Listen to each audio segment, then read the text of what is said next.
ver cómo crear intervalos de confianza usando la distribución t-student y la distribución normal para poblaciones finitas. El requisito para usar estas fórmulas de corrección para intervalos de confianza con poblaciones finitas y conocidas es que la población debe relacionarse con el tamaño de la muestra de la forma tal que la muestra constituya más del 5% de la población. Si eso es verdadero, entonces se pueden usar estos factores finitos de corrección que estoy seleccionando ahorita con el mouse. Cuando la desviación estándar de la población, que no es otra cosa que la sigma sub x, que estoy señalando también con el mouse, cuando la desviación estándar de la población se conoce, se ocupa para calcular el margen de error. El margen de error, como ustedes pueden observar, es una z, que es la variable estándar de la distribución normal de alfa sobre 2, aunque tal vez no se alcance a ver, pero es z de alfa sobre 2 porque es un problema de dos colas. Todos los intervalos de confianza son problemas de dos colas. Z de alfa sobre 2 por la desviación estándar poblacional sobre la raíz del número de elementos de la muestra. Eso está multiplicado por la raíz de una división. La división en su numerador es la resta del tamaño de la población menos el tamaño de la muestra. El tamaño de la población es n mayúscula y el tamaño de la muestra es n minúscula. El denominador es el tamaño de la población menos 1.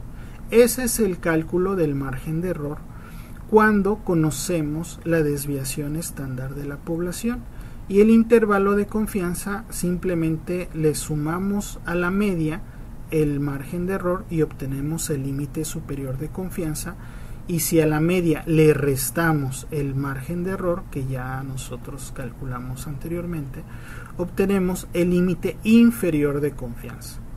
Ahora, eso es si la desviación estándar de la población se conoce.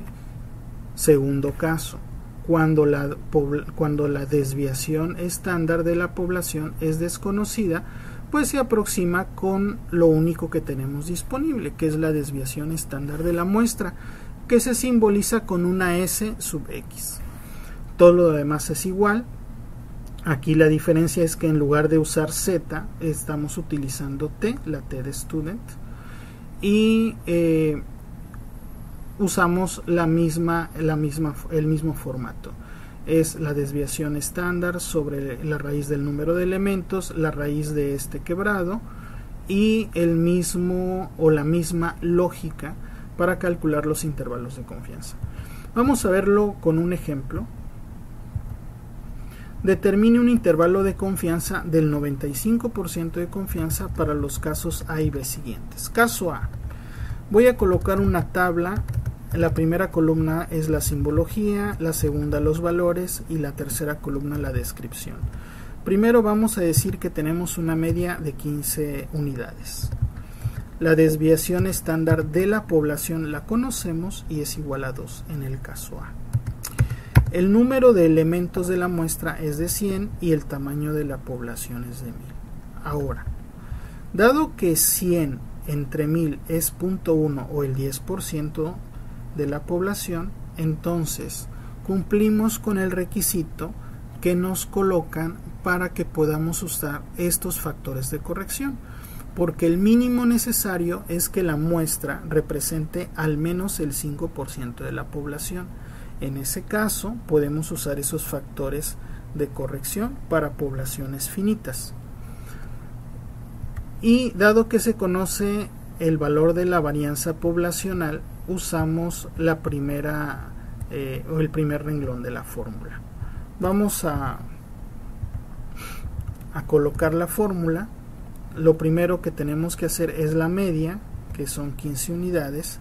Si queremos el límite inferior, le restamos. Voy a colocar un poquito más de cerca esto.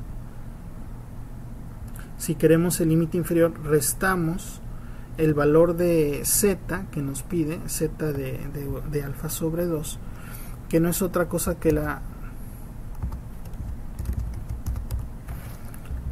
distribución normal estándar inversa y nos pide la probabilidad.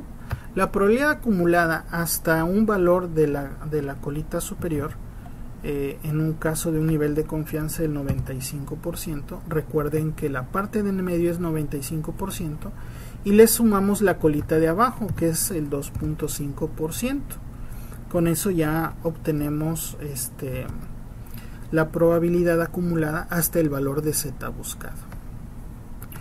A ese valor de z le vamos a multiplicar la desviación estándar poblacional, pero esa desviación estándar poblacional tiene que estar dividida entre la raíz de el número de elementos de la muestra, que es de 100. Terminamos la raíz, terminamos el factor y lo vamos a multiplicar. Voy a hacer el valor un poquito más para acá, por la raíz de una división. Voy a empezar a escribir el numerador. Es la resta del tamaño de la población, que es la n mayúscula, menos la n minúscula. Termino de escribir la resta del numerador y empiezo a escribir la resta del denominador, que es el tamaño de la población menos 1. Con eso ya tenemos el valor del límite inferior de confianza. Aquí vuelvo a cerrar el paréntesis para indicar que termino de escribir la raíz y le doy enter. Ese es el límite inferior de confianza. Recuerden, a la media, que es el C107, que es el valor de 15, le resto el factor del margen de error. Y si quiero el límite superior de confianza, es exactamente lo mismo. Voy a copiar la fórmula, pero lo único que voy a cambiar es que en lugar de restar estoy sumando y obtenemos el límite superior de confianza. Ese es el caso A. Vamos a ver el caso B de una vez. En el caso B también tenemos un valor de la media de 15, una desviación estándar de 2, un tamaño de la muestra de 16 y un tamaño de la población de 200 unidades. La población es finita. Hacemos una prueba para determinar si usamos las fórmulas de corrección. Dividimos 16, que es la muestra, entre 200 y nos da que esos 16 elementos representan el 8% de la población y el 8% es mayor al 5%. Por lo tanto, si cumplimos con el requisito mínimo necesario para utilizar las fórmulas del factor finito de corrección para crear intervalos de confianza, y en este caso, como solo conocemos la desviación estándar de la muestra, usamos las funciones de la distribución de t-student de dos colas. Vamos a empezar a crear la fórmula. El límite inferior de confianza es a la media, el límite inferior le restamos el valor de la función inversa de t de dos colas. La probabilidad es del 95%, como lo habíamos mencionado, pero en la distribución t-student siempre vemos el inverso del nivel de confianza, que es la cota de error. Entonces restamos 1 menos el 95% o 100% menos el 95%. Lo separamos con una coma. Voy a ampliar aquí la lupa. Lo separamos con una coma y nos pide los grados de libertad. Los grados de libertad, como ustedes saben, es la muestra menos 1, y con eso obtenemos el valor de t para la distribución de t-student de dos colas. Bueno, siguiendo la fórmula, vamos a multiplicar un factor que es la división de la desviación estándar de la muestra entre la raíz del número de elementos, que es 16. Terminamos de escribir ese factor y vamos a multiplicar por la raíz, y vamos a abrir un paréntesis para expresar el numerador. La raíz de la población, que es la n mayúscula, menos la n minúscula. Terminamos el numerador dividimos entre el tamaño de la población, que es n mayúscula menos 1, cerramos paréntesis, cerramos el paréntesis de la raíz y le damos igual a enter. Recuerden, la media era 15 y el límite inferior de confianza pues es menor a 15, es 13.97.